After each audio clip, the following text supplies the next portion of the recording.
Pues bueno, vamos a comenzar. Vamos a comenzar nuestra sesión. Nuestra sesión ha tratado justamente, en este caso, como un seminario de investigación práctica, donde hemos buscado justamente centrarnos en la escritura académica.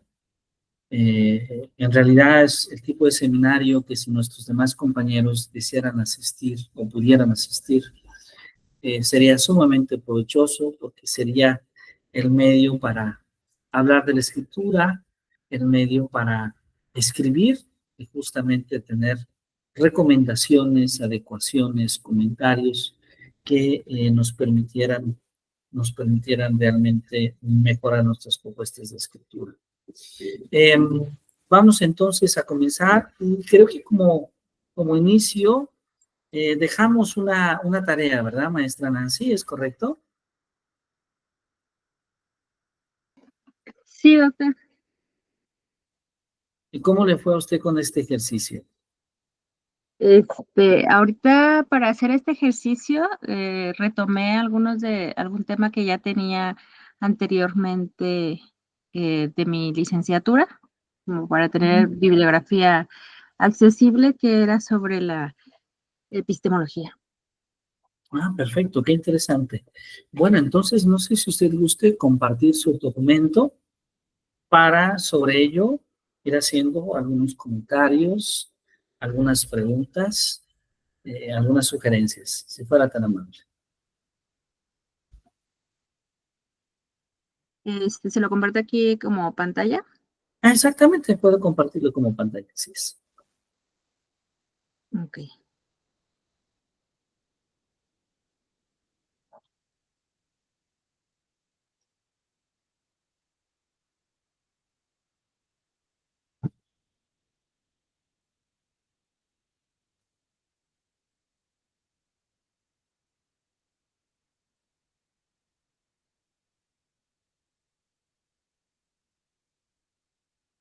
Ah, perfecto, excelente.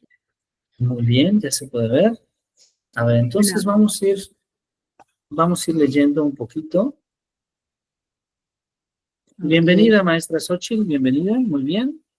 Entonces tenemos paradigmas positivistas y antipositivistas, contraste. Muy bien. Adelante, si gusta, puede darle lectura con toda confianza. Ok. Bien, lo primero es, a ver, un poquito atrás. Lo primero es recordar que nuestro documento no requiere de un formato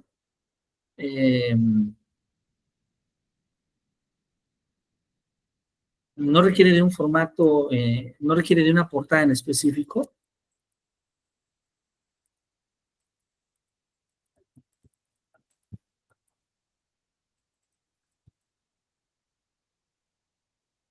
¿Sí? Entonces podríamos quitar la parte de arriba que dice doctora en educación, ensayo, y dejar nada más paradigmas positivistas y antipositivistas, dos puntos contraste. Quitamos el término alumno, Nancy Peregrino, eso se puede borrar, Nancy Peregrino Pasaje. Y puede subir Nancy que esté justo debajo del título, también centrado, exactamente. Quitamos lo de Morelia, Michoacán. Exacto. Quitamos el índice. Yo sé que usted lo ha organizado muy bien, pero vamos a darle el formato, ¿verdad? Que tiene el ensayo. Y nos vamos directamente con la introducción. Así es. Exactamente. Así es. Perfecto. Ahora sí, disculpe. Escucho su lectura. Ok. La pregunta por el conocimiento ha planteado más que un problema filosófico, pues ha tratado de ser resuelto por posturas tan diversas como complementarias. Esparza R. 2016. Dichas posturas han sido catalogadas en uno u otro modelo de investigación con uno u otro método, ya sea objetivo o subjetivo. La historia de la ciencia es clara y precisa en los aportes del positivismo como el gran método a partir de las revoluciones científicas de Nicolás Copérnico y Galileo Galilei como fundamento a la moderna ciencia positiva. Augusto Comte termina por cimentar dicho paradigma para un amplio campo de las ciencias sociales. A lo largo de más de 3 siglos ha reinado el paradigma positivista como único método de conocer. Pero el desarrollo histórico-social de la humanidad avanzó tan rápida y variadamente que dicho paradigma no fue suficiente para explicar el progreso y hubo la necesidad de explicarse el mundo de una manera diferente. Surgen así diversas corrientes, escuelas, posturas, métodos y propuestas tan diversas como lo es el conocimiento humano. Los autores que la sustentan abogan por visiones diferentes, contrarias o complementarias a los cánones que rigen sus diferentes épocas y sociedades particulares. Se cuestionan desde diversos ángulos del pensamiento y buscan llegar a diversos puntos, los más acabados posibles. La mayoría de los aportes provienen de la ciencia positiva, científicos de diversas áreas de la ciencia dura, como de la filosofía, de la historia, de la psicología y de la sociología. El presente trabajo pretende crear una visión muy general del contraste entre estas posturas, pero sobre todo en su complementariedad, en su importancia para el desarrollo y el progreso humano y en la visión conjunta que nos deja este recorrido sucinto de la necesidad del hombre por conocer como conoce. Esa sería la introducción.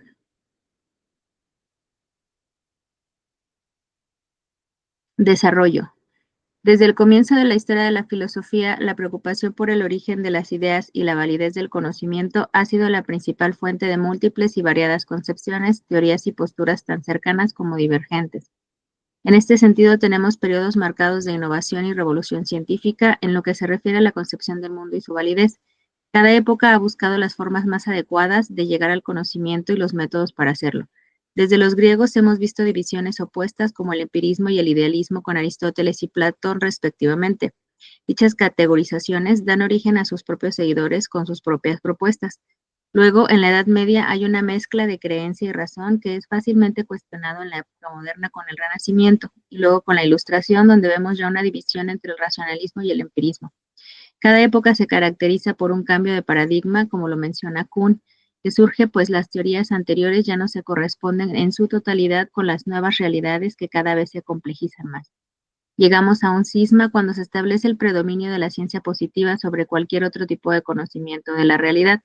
La tradición galileana da como punto de partida una división entre lo que es verdadero y lo que no, basado en lo que es demostrable científicamente a través de la observación y la experimentación y lo que no. Las anteriores visiones de la realidad, la metafísica, las ciencias del espíritu e incluso lo social, aún incipiente como campo de estudio, es desvalorado como conocimiento verdadero. De Descartes a Kant y Comte se posicionan en la superioridad de conceptos como experiencia, razón y verdad durante casi 3 siglos, hasta que a finales del siglo XVIII y principios del siglo XIX comienzan a surgir nuevas corrientes de pensamiento, nuevas formas y explicaciones de la realidad que buscan corresponder con el desarrollo de la sociedad. Así como el mundo se tecnifica, también se humaniza. Comienza el desarrollo de la ciencia social y con ello también de lo humano. Surgen las corrientes centradas en el análisis de la sociedad como el materialismo, el marxismo, el socialismo, que al tiempo dan fundamento a ciencia como la sociología y a la vez se acompañan del método científico para fundamentar la sociedad. Se comienza a pensar en el mundo como un conjunto unido de la ciencia social y la ciencia natural.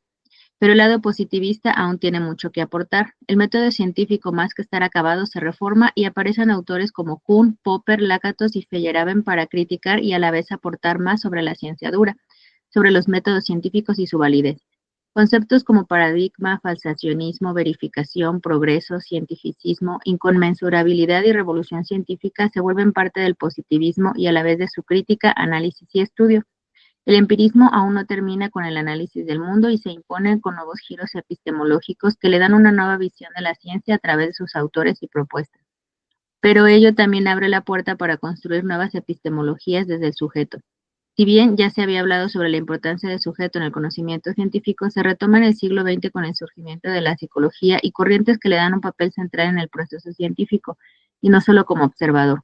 Según corrientes como la fenomenología, que se plantea el conocimiento del objeto como fenómeno que es en la medida en que es conocido por el sujeto.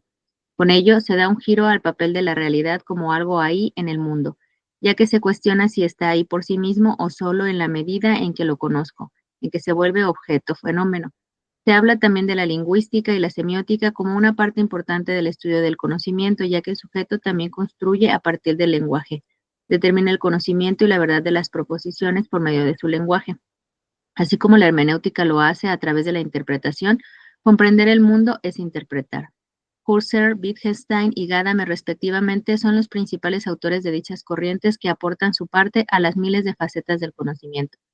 Avanzando en el progreso científico surgen también desarrollos científicos importantes, innovaciones tecnológicas y progresos y crisis humanas que dan origen a otras interpretaciones de la realidad, como el existencialismo, que responde a la crisis social que se vive en pleno siglo XX y que origina la pregunta por la existencia, y luego con Sartre por la finitud del ser.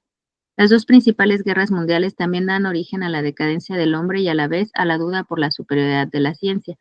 El surgimiento de una nueva revolución científica viene permeada por la pregunta de su alcance destructivo y genera una nueva visión que busca humanizar a la ciencia. Surgen del lado positivista avances en la investigación de infinidad de áreas, en la física, la astronomía, la química y la medicina. Se hacen aportes que ayudan a expandir el conocimiento del hombre sobre el mundo, el universo, la materia o el hombre. También se acompañan de ciencia positiva la biología, la psicología, la sociología y la historia para complementar e integrar las visiones del hombre sobre el mundo. La bioética se plantea corregir los desvíos de la ciencia estableciendo sus parámetros sobre el desarrollo científico. Por último, surgen tan variadas interpretaciones como pensamientos hay en el ser. El estructuralismo aporta con Foucault una visión desde la psicología, la sociología y la lingüística, aportando un amplio panorama del ser hombre y ser social. Con Derrida, la deconstrucción, un nuevo giro semiótico del lenguaje y sus alcances. Otras corrientes como el pragmatismo, el constructivismo y el modernismo surgen con el prefijo post, que indica una nueva visión de los términos anteriores que se ajusten a este nuevo paradigma de sociedad mudable, cambiante, líquida. La modernidad trae consigo nuevos retos y cada vez más complejos. La teoría de la acción comunicativa de Habermas pone ello en evidencia al hacernos ver que la sociedad es mucho más compleja de lo que pensaban y analiza la posmodernidad a través de la comunicación, de la lógica, de la política y del análisis del discurso.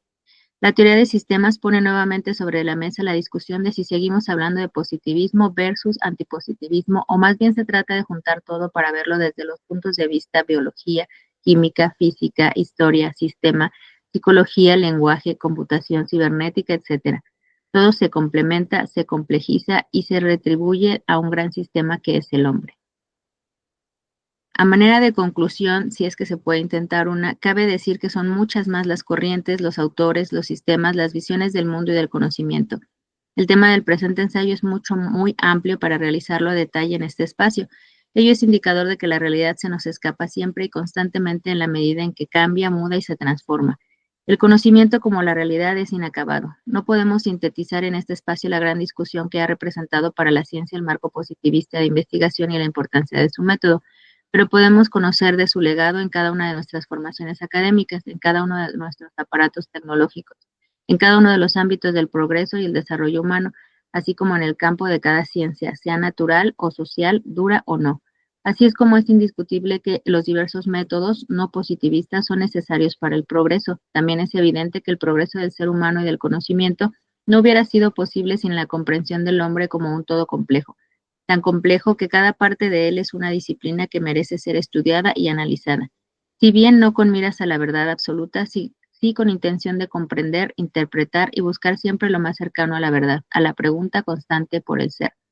La epistemología es una rama de la filosofía que nos da cuenta de tal movilidad del conocimiento y que nos proporciona una guía sobre cómo hemos históricamente llegado a tal o cual punto. Es tan importante conocer como buscar conocimiento certero, pero no acabado.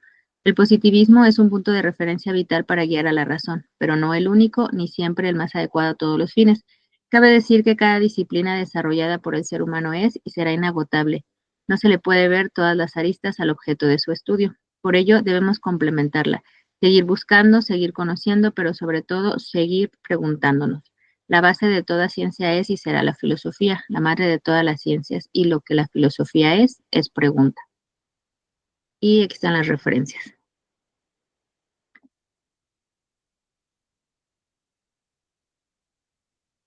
Muy bien, muy bien, muy bien. Me ha gustado mucho su trabajo, maestra Nancy.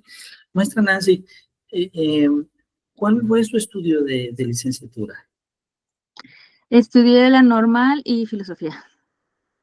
Ah, muy bien. ¿Estudió en la escuela normal, normal urbana? Sí, en la Escuela Normal Urbana y al mismo tiempo estudiaba en la Facultad de Filosofía de la Universidad de Michoacán. Ah, perfecto. Ahí en la escuela Samuel Ramos, en la facultad. Sí. Sí, ¿verdad? Ah, qué Ujú. bien. ¿Y su maestría? En Sociología de la Educación. Sociología de la educación. Después cambió. ¿En dónde hizo su maestría? En el INSET. En el INSEAD. Ajá. Le felicito, le felicito. Su trabajo tiene una estructura muy, muy interesante. Me ha gustado mucho su lectura. Veo que es un trabajo terminado. ¿Este trabajo es diferente al que usted presentó, trabajó con el doctor Raimundo Morado Estrada, o no trabajó algún ensayo con el doctor Morado? Sí es diferente, el otro estaba enfocado en la educación. El otro está enfocado en la educación y ahora decidió enfocarlo a la epistemología. No estoy seguro si lo escuché. Eh, en algún momento, en alguna sección, hace una definición propia sobre conocimiento. No sé si pudiera ir a alguna sección donde defina qué es conocimiento. No, de hecho no lo mencioné. No lo menciono, ¿verdad? No, Sí. nada más hablo sobre como la fuente de múltiples concepciones y teorías y de ahí parto a explicar cada una, pero la definición concreta de conocimiento no. No. ¿En algún momento hace alguna definición específica de lo que usted define como ciencia? Tampoco, no, tampoco la Tampoco. incluí en este.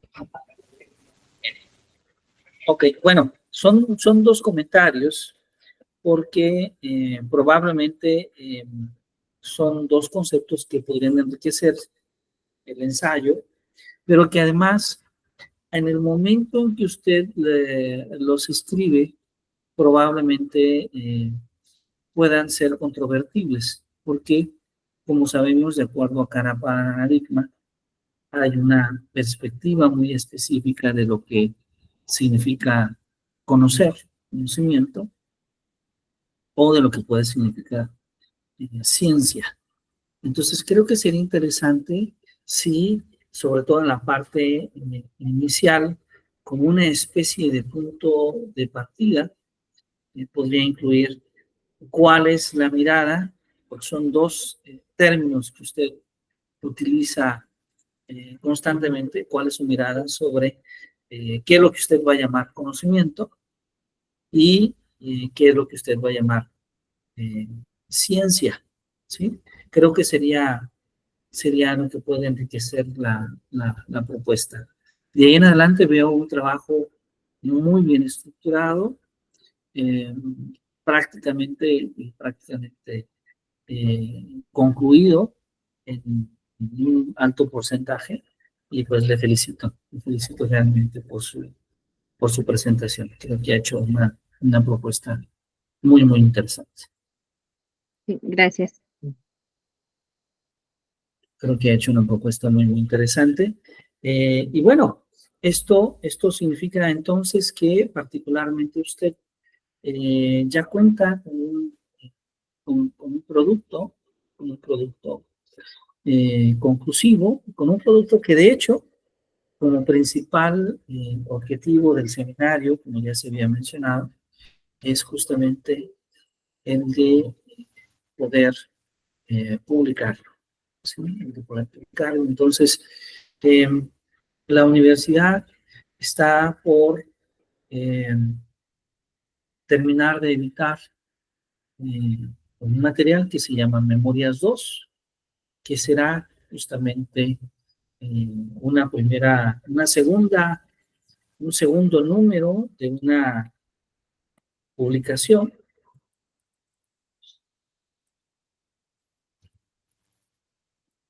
Voy a mostrarle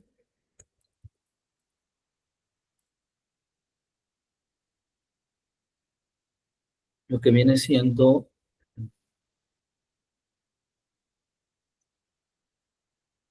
Memorias 1. Voy a permitirme compartir para usted.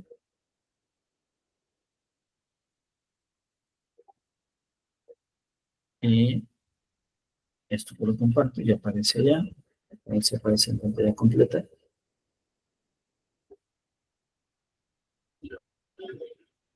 A ver si ya se ve ahí, maestra.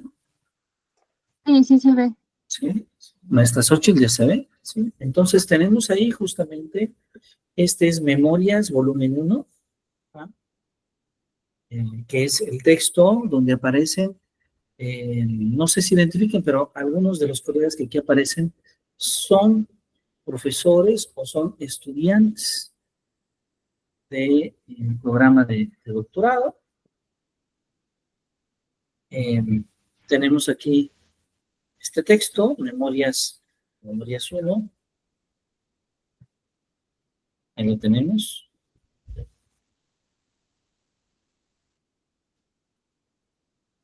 Y este es su ICBM. Vamos a ver si viene aquí un poco más. No, no viene mucho más. Bueno, entonces, vamos a tener Memorias 2. Vamos a tener Memorias 2. Vamos a tener otro texto que se llama Monografías. Ahí en Monografías, sí, la monografía que usted elaboró para el trabajo del doctor Raimundo Morales Estrada fue aprobada.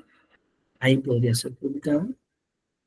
Y vamos a tener a finales de este semestre, vamos a tener ensayos, así se va a llamar justamente. Entonces, bueno, ¿por qué le platico esto? Porque yo observo que justamente su documento ya cumple con las características. Desde luego hay que pasarlo a una revisión más exhaustiva. Ahorita lo que tuvimos fue una presentación oral, pero probablemente ya cumpla con las características para que pueda ser evaluado, ¿sí? De ser evaluado, de ser aceptado, pues entonces podría aparecer a finales de este cuatrimestre en Ensayos volumen 1. Y bueno, si su texto de monografías es aprobado, si su texto de ensayos 1 es aprobado, pues entonces ya estaría cumpliendo acercándose a cumplir ese requisito pleno de contar con 3 publicaciones antes de concluir el programa de doctorado. ¿Sí, maestra Nancy? Sí, doctor. Y bueno, maestra Xochitl, justamente lo estamos comentando en ese sentido, procurando pues que todos puedan dar seguimiento, cumplir justamente con estos requisitos académicos que son sumamente importantes de poder contar con un producto académico. Bueno, entonces, bueno, no sé si tiene usted alguna duda, probablemente no muchas, maestra Nancy, sobre este tema del ensayo, pero no sé si la maestra Xochitl tenga alguna duda que desee compartirnos mediante mensaje o de manera oral. Nada más, ahorita entonces le hago la corrección sobre el concepto de conocimiento y ciencia y se lo envío. Sí, creo que sería importante porque además usted va a tomar una postura al definir conocimiento, al definir ciencia, probablemente tome alguna postura cuya postura tenga alguna influencia, tenga que hacerse alguna adecuación en lo posterior al documento, ¿sí?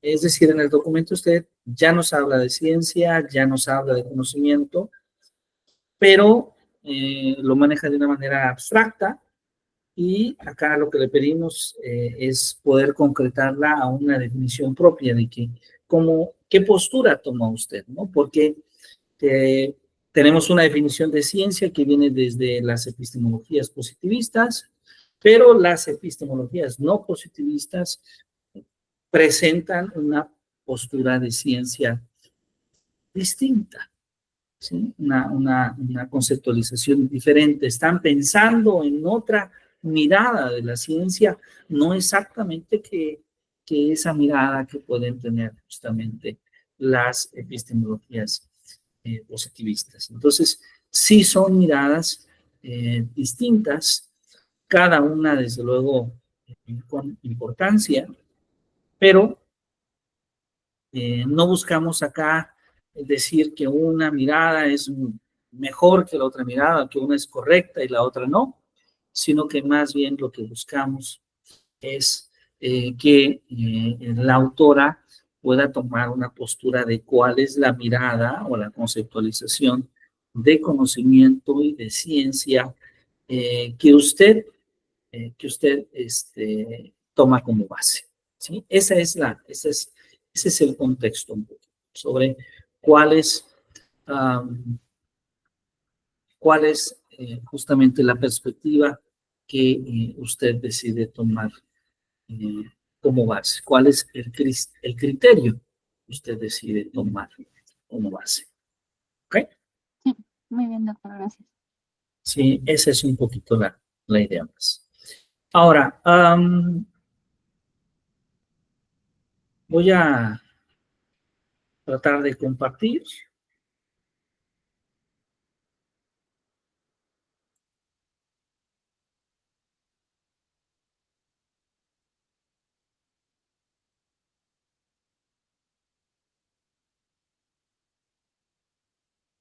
Un momento.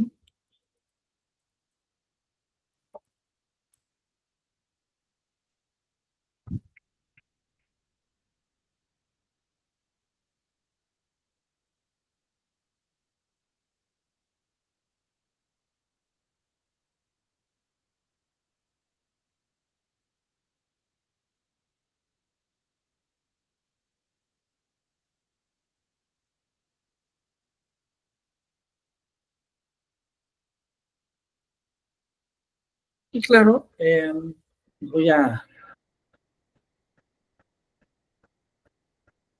permitirme compartir una presentación que he preparado para la sesión del día de hoy, y que tiene que ver justamente con estos procesos de escritura académica. ¿Sí? A ver si ya se puede ver por allá.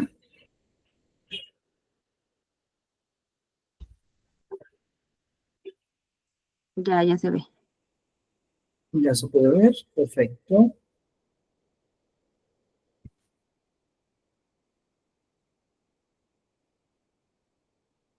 Ahí está, ¿verdad? Entonces, Sí, bueno, estamos hablando un poco de los textos académicos, estamos tomando como base la escritura del ensayo, pero ya sabemos que el ensayo no es el único texto académico, ¿sí? Porque los textos académicos también pueden ser las monografías, también pueden ser los artículos de investigación, también pueden ser los libros, también pueden ser los reportes académicos. Eh, y el día de hoy me gustaría hablar un poco del proceso de escritura, ¿sí? Ya hemos hablado un poquito la sesión pasada sobre la forma, es decir, sobre la estructura del documento, y ahora tal vez vamos a referirnos un poquito más al fondo, ¿no?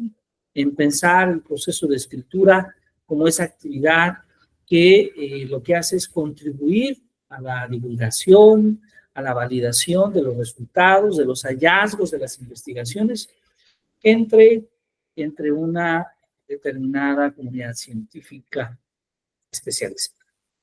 Ahora, escribir no es una tarea simple, escribir es una tarea que nos exige, pero entonces, ¿cuáles son algunos elementos que nosotros tendremos que considerar en la construcción de un escrito académico?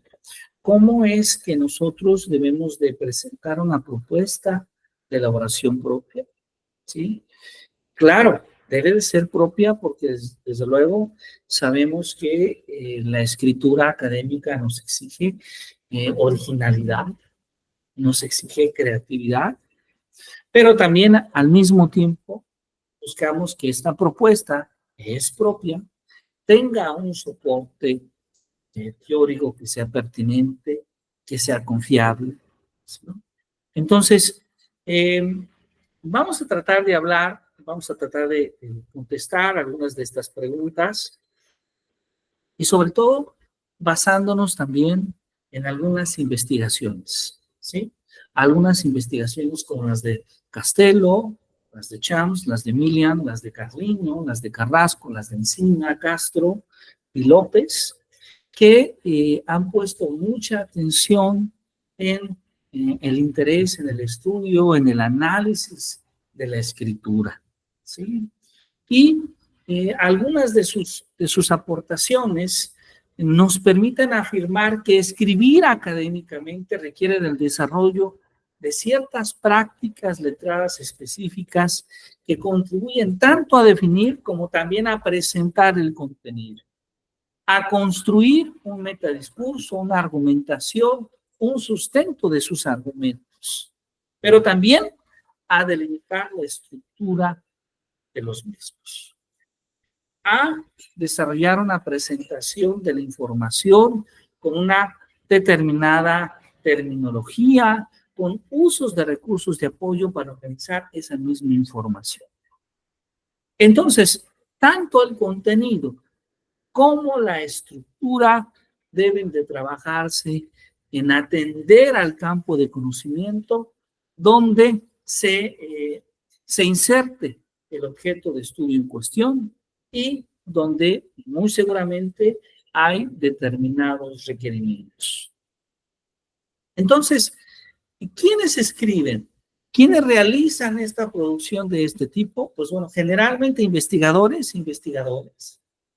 integrantes de cuerpos académicos, de grupos de investigación, profesores y alumnos de posgrado. Vea que ponemos ahí alumnos de posgrado, es decir, ya estamos situando a nuestra comunidad académica de los programas de maestría, de los programas de doctorado, bajo esta perspectiva.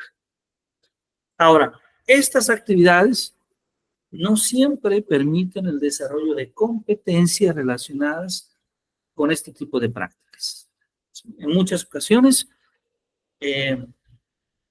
los escritores podemos carecer de conocimientos previos sobre los recursos escriturales que sean necesarios para elaborar escritos académicos. Y también podemos inclusive no tener suficientemente claro la complejidad que llevan estos procesos. Y esto es importante porque esto nos puede hacer desistir de los procesos de escritura. Es decir, podemos en un principio, en un momento, motivarnos a escribir, estar decididos a plantar nuestras ideas mediante la tinta y el papel, pero después en la práctica, ya cuando lo empezamos a hacer, podemos encontrar ahí la dificultad de no lograr las metas que nosotros nos percibimos. Bueno, ¿cuáles son entonces algunas de las características que debe de tener un texto académico? Pues una de las características es que un texto académico debe de ser pertinente, debe de ser oportuno y adecuado a la situación en que se produce, ¿sí? Debe de ser pertinente. Y esto lo podemos ver sobre todo cuando algunos de los escritores se plantean problemas contemporáneos, se plantean problemas actuales, se plantean problemas polémicos, se plantean problemas controversiales. Problemas cuyo punto de vista, cuyo análisis inclusive puede llevarnos a situaciones complejas en la realidad que se vive, ¿sí? Y bueno, si alguien habla de la guerra, si alguien habla del narcotráfico, si alguien habla de la pobreza, si alguien habla de una gran variedad de temáticas que vivimos en el mundo y que afectan la condición de vida de las personas, muy seguramente estos escritos son pertinentes porque la realidad necesita analizarse, porque la realidad necesita cuestionarse, porque las acciones de los gobiernos también necesitan cuestionarse. Y entonces los textos académicos son pertinentes, pero esto, desde luego, involucra cuestionamientos fuertes. Deben de ser precisos porque deben ser claros, concisos, deben de expresar lo esencial. Deben de ser pragmáticos porque siguen un orden, porque siguen un programa y deben de ser perspicaces porque analizan con agudeza, porque analizan con profundidad. ¿Cuáles son entonces algunos ejemplos de estos textos académicos? Pues uno de ellos, uno de los más importantes, es justamente el ensayo. Bueno, ahora vamos a revisar ahorita un poco sobre el ensayo, pero antes podríamos decir que siempre nuestros estudiantes en el posgrado, los profesionistas que inician una tarea de investigación, se enfrentan a la práctica de la escritura, ¿sí? Y es la escritura ese medio que nos permite construir textos que puedan ser cohesivos, coherentes, adecuados, originales. ¿Para qué? Para difundir sus aportaciones, para difundir sus ideas, para difundir los resultados de sus investigaciones. Y este trayecto en muchas ocasiones es tortuoso, es difícil. En muchas ocasiones las universidades, las instituciones educativas exigen excelencia en lo que se escribe y esto conlleva a que no todos los estudiantes puedan alcanzar las metas que se proponen. Entonces, es necesario hacer un análisis sobre la escritura académica. Y parte de esta escritura académica se hace a través del ensayo. Tenemos un ensayo crítico, tenemos un ensayo expositivo, tenemos un ensayo científico, tenemos un ensayo argumentativo, tenemos un ensayo filosófico, tenemos un ensayo literario. Bueno, estamos hablando del ensayo y entonces podemos preguntarnos, maestra Nancy, su ensayo, ¿de cuál de estos tipos considera usted que es? Considero que sería expositivo. Uh-huh.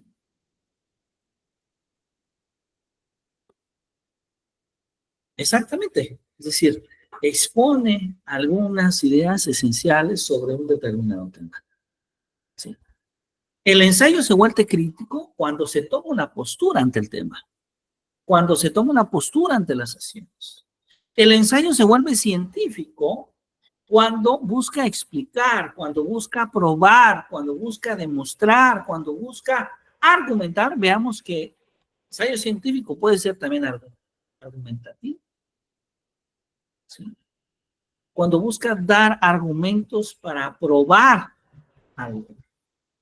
Pero también puede ser filosófico, porque podemos hablar desde distintas perspectivas, desde distintos matices, desde distintos puntos de vista sobre un tema, o puede ser literario, porque también el ensayo tiene la posibilidad de crear mundos, de analizar el mundo desde miradas distintas, desde matices distintos.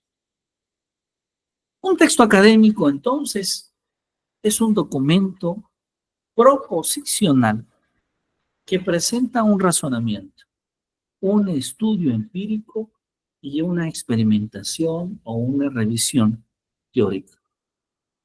Para Castelo, es una construcción de construcciones que tiene textura, que tiene finitud, que es producto del acto de comunicar, de un acto de comunicación, y que su finalidad es convencer a una comunidad científica de cierto estatuto factual de sus resultados y además persuadir de la validez de sus argumentos a través de la modalidad escrita publicada.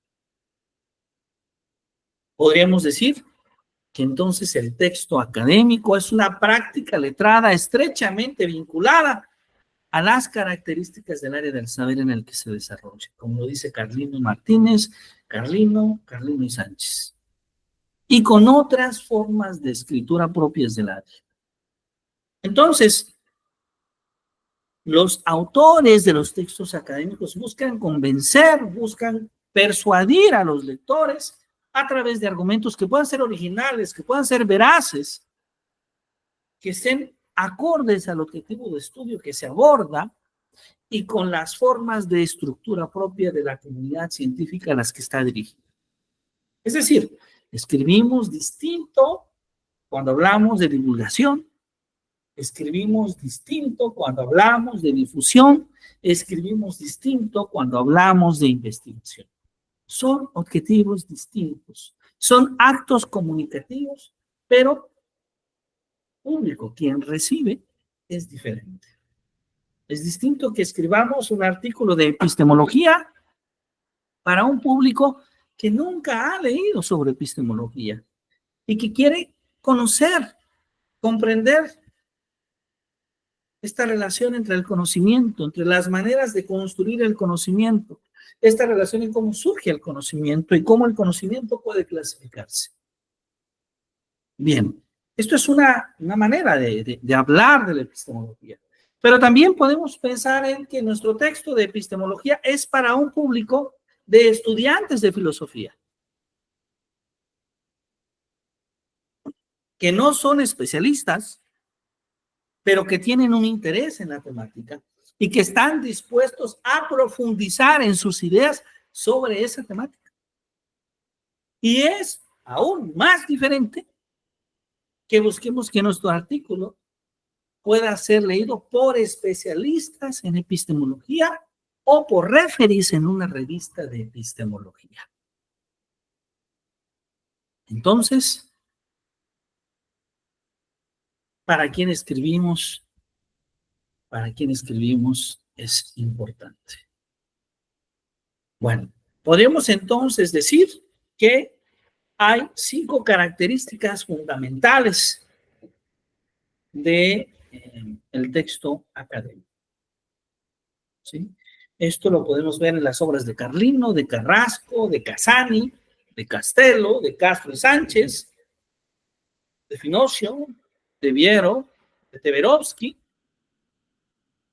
La primera de ellas es que incorpora las voces de documentos anteriores a las que pretende o con las que pretende interactuar.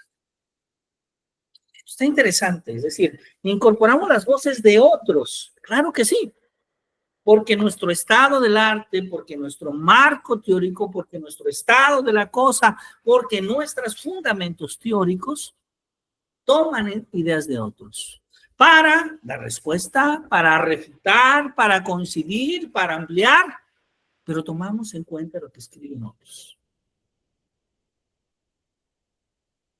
Al escribir académicamente, nos asumimos como autores de nuestro texto, pero también reconocemos a otros, quienes pueden anteceder, quienes pueden suceder en nuestra aportación.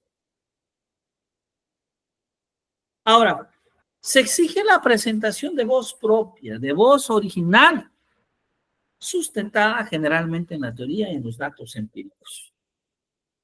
Es decir, como diría Breiter y Scarnamania, requiere de la transformación del conocimiento. El conocimiento se apropia y se transforma y se reescribe. ¿Sí? Esa es la naturaleza del texto académico. ¿Sí? No es suficiente una recuperación de los saberes de los otros. No es suficiente una presentación comentada de lo que otros dicen, sino que es indispensable generar un conocimiento que transforme lo que ya se conoce. Entonces, surge esta relación dialéctica entre el escritor y el contenido que se desarrolla, entre el escritor y los conocimientos sobre el tema, como lo dice Breiter, como lo dice Escardamagna. Esa relación es la que permite construir siempre nuevas organizaciones de conocimiento. Esta relación es la que permite profundizar en ese objeto de estudio abordado.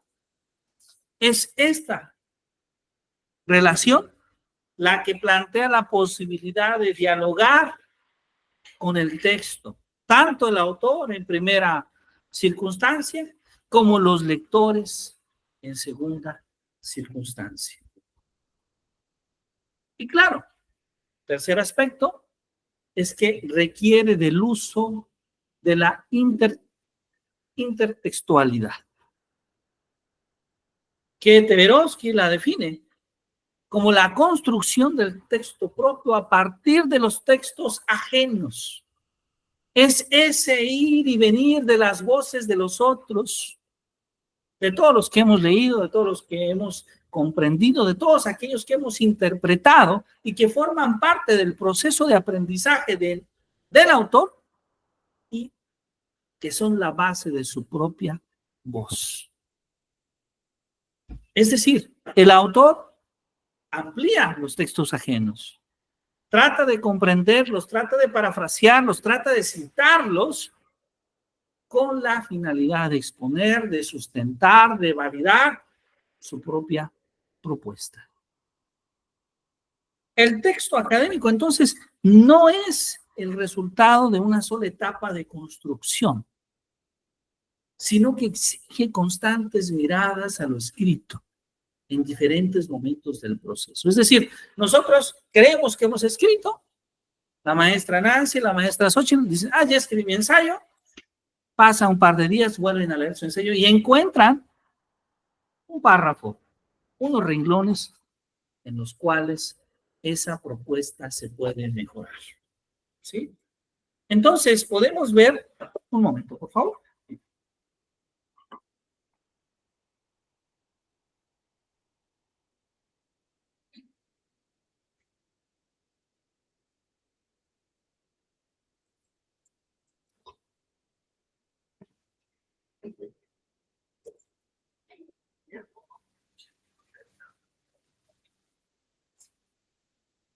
Entonces, podemos ver cómo a lo largo del proceso de escritura se va transformando el texto académico, pero también en cierta medida se va transformando el autor. Solé nos dice claramente, los momentos de nuestra escritura van definiendo lo que se escribe, van dando distintas versiones de la escritura misma. Ahora, también el texto académico es el resultado de un proceso de composición que se origina en la prosa del escritor para convertirse en la prosa del lector. Como lo dice Casani, Carlino, Flower, esta transformación no es sencilla, porque es el escritor quien va teniendo el control de sus procesos de planeación, de producción, de revisión textual, al mismo tiempo de tener un carácter dialógico situado en los propios procesos de su producción. En los procesos que viven los escritores, las dificultades escriturales también implican dificultades emocionales.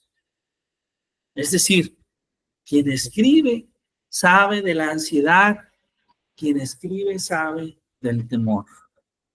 El autor de los textos académicos expone finalmente su trabajo a una comunidad especializada, en la que en el mejor de los casos espera formar parte, pero también la cual le produce estos sentimientos.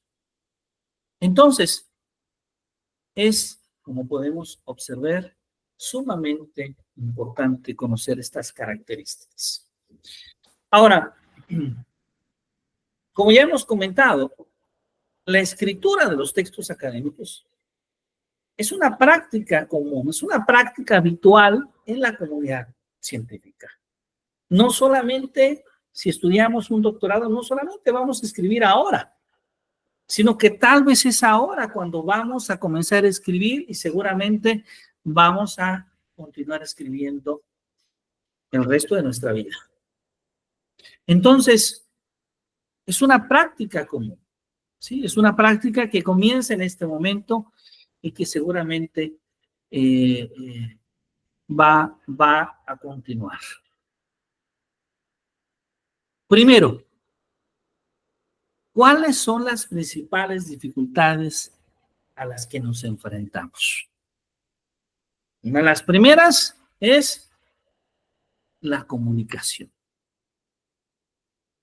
La falta de claridad en cuanto a la audiencia de quien está dirigido lo que escribimos. La falta de conocimiento y dominio del aparato crítico que debemos de utilizar. ¿Cuál es el formato? ¿Cómo hacer las citas? Segundo, del tipo textual, el desconocimiento de los criterios, de la forma y del contenido que caracterizan un texto académico en las disciplinas pedagógicas. Tercero, con la planeación de la escritura. Cuarto, la ausencia de una planeación textual que permita contar con la primera estructura del documento a realizarse. Perdón, cuarto, con aspectos emocionales relacionados a la tarea. ¿Sí? La desconfianza sobre el conocimiento del tema a abordar con relación al desarrollo de otras investigaciones. La inseguridad también de escribir un tema, un texto propio que va a ser divulgado ante una comunidad científica determinada y que seguramente tendrá y va a poseer críticas. Ahora, durante la escritura hay varias dificultades. Por ejemplo, la dificultad para presentar distintas posturas sobre el objeto de estudio de una manera conexa y cohesiva en el interior del texto. La dificultad para incorporar y para construir un discurso propio que dé cuenta de la voz del autor, pero también un metadiálogo con los autores revisados. La ausencia de lenguaje científico propio de la disciplina y del tema a tratar. A veces también los problemas para concatenar la información teórica y referencial con argumentos y ejemplos. La ausencia de evidencias o referencias que validen la información que se presenta en el texto. O la dificultad para dar por concluido el texto, la finitud, no saber cuándo terminar el texto. Después de la escritura, ¿sí? Después de la escritura, cuando se revisa el texto, ¿sí? Cuando esta revisión forma parte para identificar las áreas de mejora y a la cual muchos autores no logran identificar las limitaciones de sus propios textos. Es decir, no logran darse cuenta de cuáles son sus posibles errores. La premura en la difusión del documento, sin la oportunidad de hacer reformulaciones con base a las inconsistencias detectadas. Es decir, muchas veces no hay suficiente tiempo para revisar el texto de manera individual o de manera colectiva. El texto se publica con errores. La carencia de ejes orientadores en la revisión textual que contribuye a la configuración de una nueva versión del documento. La dificultad o la negación para la incorporación de los comentarios realizados por los revisores del documento, es decir, los lectores o los dictaminadores. Y bueno, vamos a tomar como base las ideas de Camps, de Milian, de Castello, de Finocchio, de Viero, de Casani, para mencionar algunas recomendaciones. ¿Sí?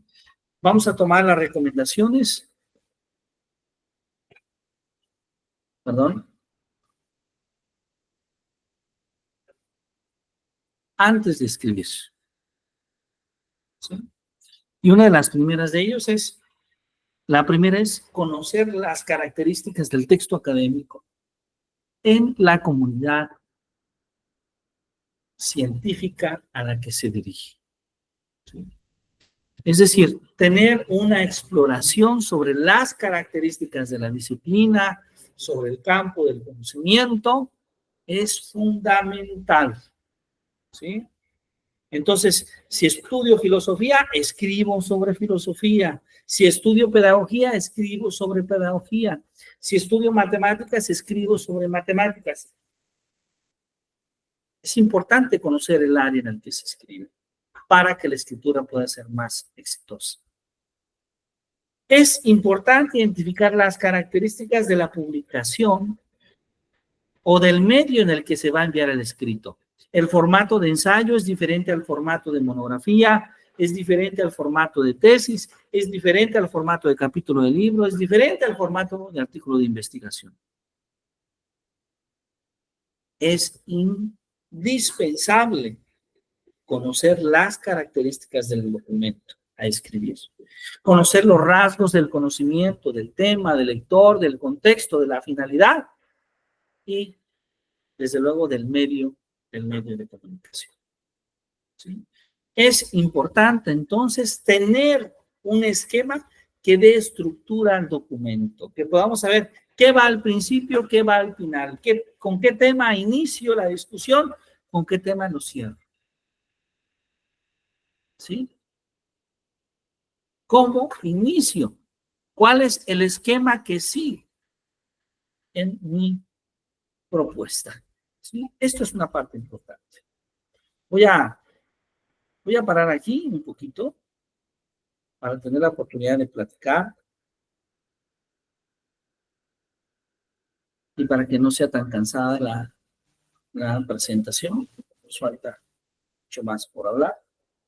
Pero, bueno, hasta este momento lo que hemos visto son algunos de los retos que se enfrenta el escritor, que enfrenta el escritor al momento de escribir, antes de la escritura, en la escritura, después de la escritura, y esto lo cerramos con algunas sugerencias antes de escribir. Maestra Nancy, maestra Xochitl, platíquenme, ¿alguna duda? ¿Alguna pregunta hasta este punto? No, doctor, de mi parte no. ¿No hay preguntas?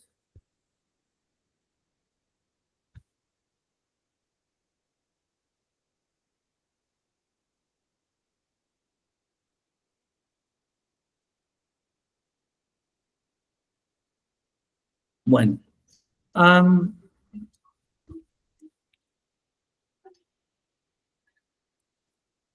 uno de los elementos relevantes para la escritura es considerar la manera en la cual nosotros presentamos las ideas. ¿Sí? La forma, la claridad con la que nosotros presentamos las ideas resulta sumamente importante. Porque entonces, de acuerdo a esta claridad, de acuerdo a la forma de escribir, es que nosotros podemos ir construyendo afirmaciones y después argumentaciones sobre esas afirmaciones. Entonces, la manera en la que nosotros presentamos nuestra tesis, la manera en la cual nosotros presentamos los argumentos para validar la tesis resulta sustancial. Muy especialmente en los artículos de investigación, muy especialmente en los ensayos. Bueno, entonces vamos a terminar nuestra sesión escuchando un breve audiovisual del doctor Raimundo Morado Estrada. Es una entrevista de hace varios años que tuve el gusto de hacer al doctor Raimundo Morado Estrada, en el que él nos habla de la lógica y cómo la lógica se convierte en un campo de conocimiento sumamente útil, sumamente productivo para la construcción de enunciados, de tesis, y para la construcción de argumentos a favor o en contra de las tesis establecidas. Elemento fundamental a la hora de la escritura. ¿Sí? Entonces, bueno, voy a compartir con ustedes esta entrevista en un momento.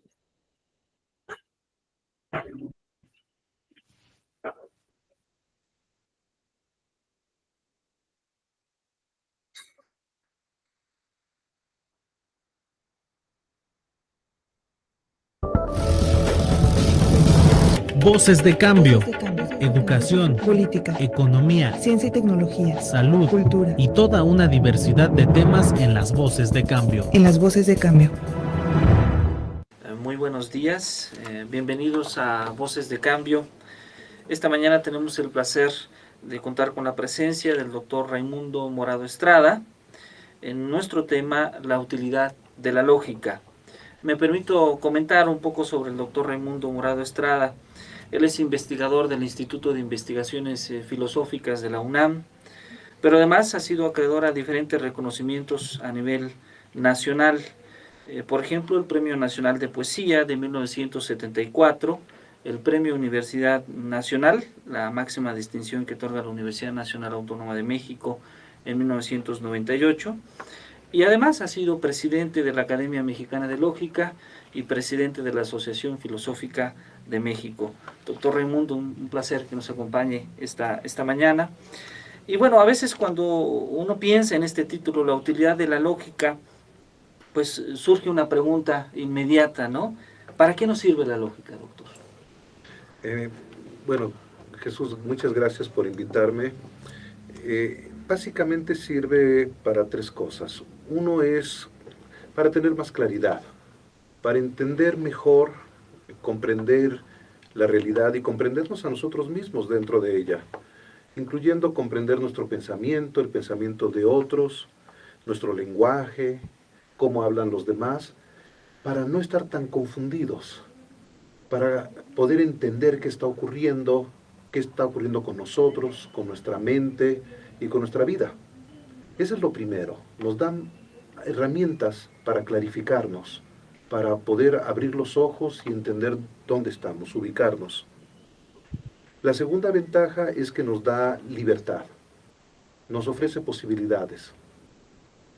Una persona nunca está tan prisionera como cuando está ciega. Es como la mosca, decía un austriaco, que se golpea contra la botella sin darse cuenta que hay una salida. Y si uno no ve la salida, se sigue golpeando contra la botella, contra las paredes, porque no vemos la puerta. Si podemos ver alternativas, podemos tener libertad. Habrá tal vez alternativas, pero si no las vemos, es como si no existieran. La lógica nos permite ver, nos permite abrir los ojos, darnos cuenta de que hay otras posibilidades. De hecho, ninguna disciplina, ninguna, considera todas las posibilidades. La lógica sí. Es la reina de todas las disciplinas porque es la que agota la combinatoria. Tiene que examinar todos los casos posibles, por ridículos que sean. Cosas que son físicamente imposibles, políticamente imposibles, socialmente imposibles, psicológicamente imposibles, pueden ser lógicamente posibilidades. Y como la lógica tiene que examinarlas todas antes de emitir un juicio, nos enseña a ser libres, a ver dónde hay puertas. Nos quita la ceguera de considerar que algunas cosas están vedadas para nosotros y nos da un método sistemático para encontrar diferentes posibilidades y alternativas. Y la tercera cosa en la que nos sirve es para darnos poder, porque el conocimiento es poder. Y en el momento en el que podemos defendernos intelectualmente y no ser engañados por otros, cuando podemos estructurar nuestro pensamiento, nuestro discurso y organizar nuestra realidad, nos volvemos mucho más poderosos. La lógica es muy peligrosa. Muy interesante. ¿Quiénes usan la lógica? Bueno, hoy día, como es muy general, es posiblemente la disciplina más útil de todas. La pueden usar los juristas, por ejemplo. De hecho, hay argumentación jurídica y los abogados saben que tienen que argumentar. Algunas gentes se les olvida, pero no se vale estar dictaminando sobre el derecho o sobre la vida de otras personas y sus propiedades sin justificarlo. Y la ciencia de las justificaciones es la lógica. Entonces los juristas tienen mucho desarrollo lógico y uno de los grandes lógicos mexicanos, el doctor García Maínez, fue el creador de la lógica jurídica. Al mismo tiempo que en otros países, gente como Fonrad estaba escribiendo, los mexicanos estábamos desarrollando la teoría del concepto, el juicio y el razonamiento jurídico. Estamos hablando de hace 60 años. Somos pioneros los mexicanos en lógica jurídica. También los lingüistas, porque el lenguaje tiene cierta lógica. De hecho, para entender lo que el lenguaje nos dice, tenemos que ir más allá de la superficie, lo que parece estar diciendo, y irnos a lo profundo, a la estructura profunda de qué es lo que realmente está diciendo, qué significan las cosas. Y esa estructura profunda es una estructura lógica. Entonces los lingüistas tienen lógica para lingüistas. Los psicólogos, por supuesto, las leyes del pensamiento, los matemáticos. De hecho, mucha gente ha oído hablar de la lógica matemática, que es uno de los estilos más importantes contemporáneos. Y los matemáticos pueden utilizar muchas de esas herramientas para sus demostraciones. De hecho, para entender cuándo son demostraciones. La fundamentación de las matemáticas es una de las funciones más importantes de la lógica. Pero también los de computación, porque la computación es procesamiento de la información. Y queremos procesar bien la información. Dado lo que tengo en mi base de datos, ¿qué puedo concluir? Quiero tener bases de datos inteligentes, que no nada más tengan un montón de informaciones, sino que de ellas saquen consecuencias de manera aceptable.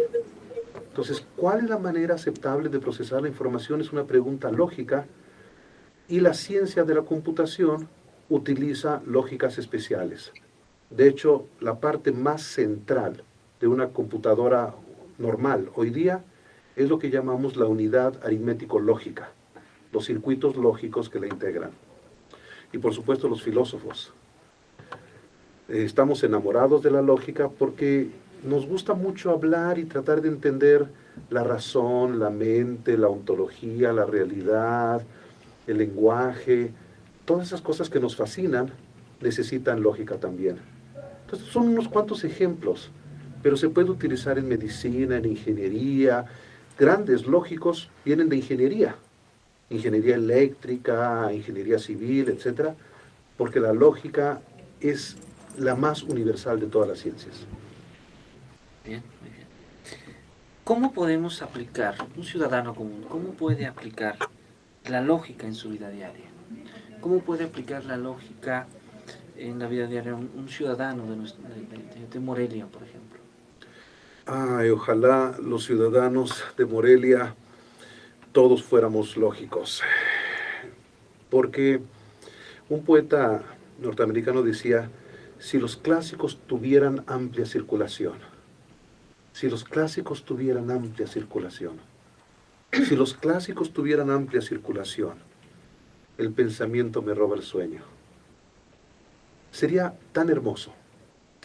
¿Por qué? Porque cuando decimos que alguien sabe lógica, y no se refiere a tomó un mal curso en la secundaria o preparatoria que lo vacunó contra la lógica porque eran un montón de jerga ininteligible y ejercicios que no tenían nada que ver con la vida real.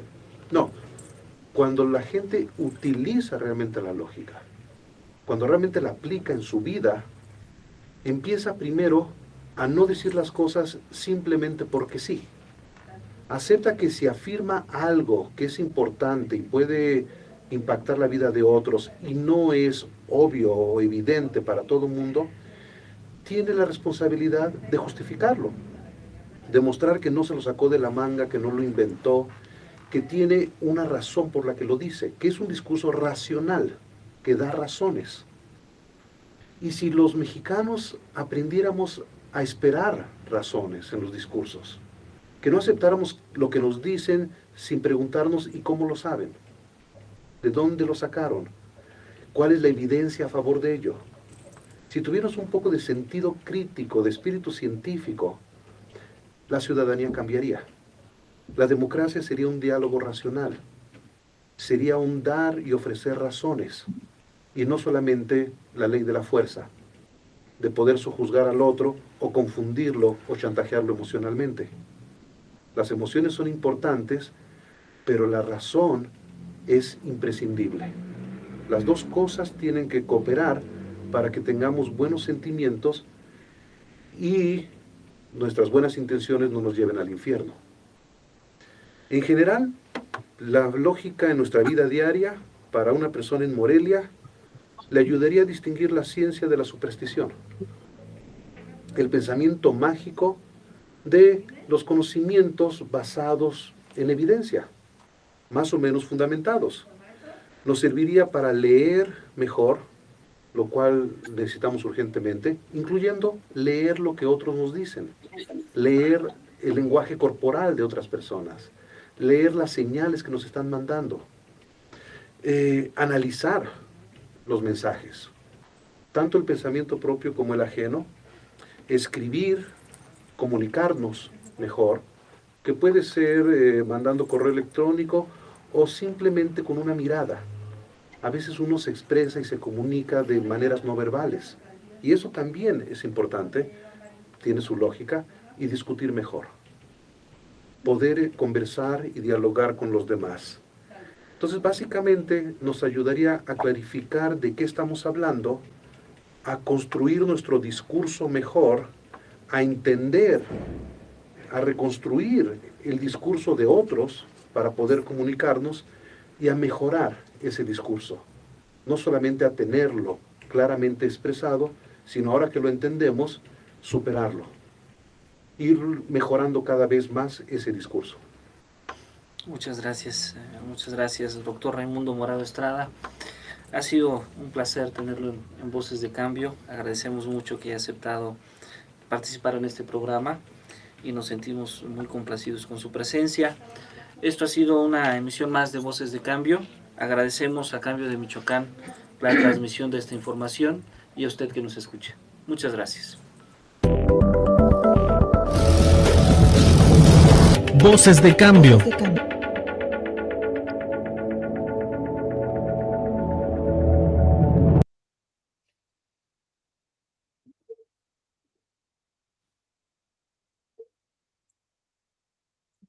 Muy bien, pues bueno, ahí tenemos justamente esta breve entrevista donde el doctor Raimundo Morado nos habla de la lógica, nos habla de cómo la lógica nos ayuda en esta construcción de tesis, de argumentos y, por qué no, de contraargumentos. Algo fundamental para desarrollar una escritura exitosa. Maestra Nancy, maestra Xochitl, ¿algún comentario? ¿Alguna pregunta de este audiovisual, de la presentación del día de hoy, del proyecto de ensayo académico? Por mi parte no, doctor, todo bien. Gracias. Muchas gracias a usted.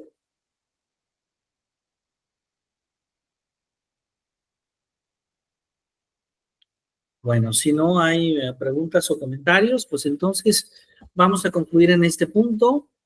Vamos a seguir hablando la siguiente sesión sobre la escritura académica. Vamos a hablar de algunas sugerencias para esta escritura académica, para hacer una escritura académica más eficaz, más exitosa. Y desde luego, les invito a todos y a cada uno de ustedes a enviar su propuesta académica, a enviar justamente su ensayo académico.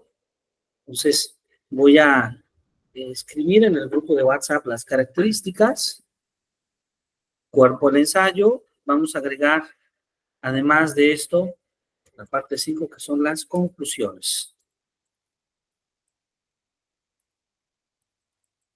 Las conclusiones, resultados y limitaciones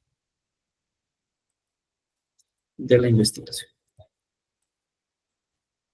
Entonces, voy a volver a compartir estas características.